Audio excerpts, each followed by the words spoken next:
Kisah Raja Alam adalah kisah keberanian seorang pemimpin yang memilih kehormatan dibanding kekuasaan, yang memilih merdeka meski harus terluka, yang memilih melawan meski tak seimbang. Dialah simbol kegigihan, harga diri, dan keberanian orang Berau. Dialah Raja Alam, Sultan Muhammad Alimuddin, pahlawan yang namanya hidup dalam sungai, tanah, dan nafas rakyatnya.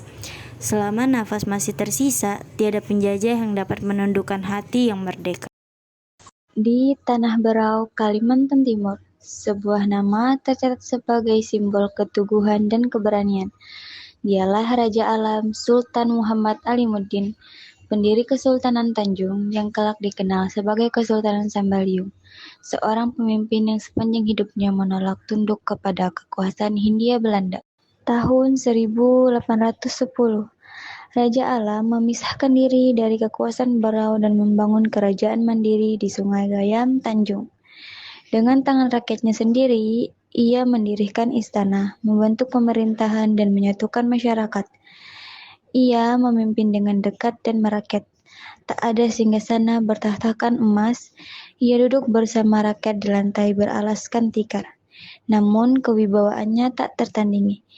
Di masa inilah ia membangun armada laut tangguh, pasukan Bugis, Suluk, dan laskar-laskar Berau yang kelak menjadi momok bagi kapal-kapal dagang Belanda di Selat Makassar. Kekuatan Raja Alam yang makin besar membuat Belanda gelisah.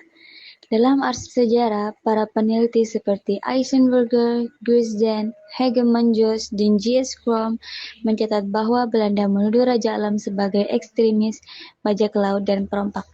Alasan klasik kolonial untuk melegitimasi penyerangan. Perang Batu Putih dan Dumaring. Pertempuran besar pecah di Batu Putih dan Benteng Dumaring. Meriam-meriam Belanda menghujani pertahanan Raja Alam. Laskar Bugis dan para pejuang lokal bertempur gagah berani. Namun, persenjataan yang timpang membuat pasukan Raja Alam harus mundur, menyusuri sungai menuju pusat kerajaan di Tanjung. Belanda mengejar, dari Sungai Segah, meriam kapal perang kembali menggelegar. Di darat, serdadu Belanda menyerbu melalui muara Sungai Gayam, anak Sungai Kelai. Raja Alam memimpin langsung pasukannya. Namun, kekuatan yang tidak seimbang memaksanya menarik mundur rakyat dan para prajurit ke pedalaman Sungai Kelai untuk menyusun strategi baru. Kejatuhan Tanjung dan pengkhianatan diplomasi. Tanjung jatuh, istana megah yang dibangun dengan keringat rakyat dihancurkan dan dibakar Belanda. Belanda kemudian mengatur siasat baru.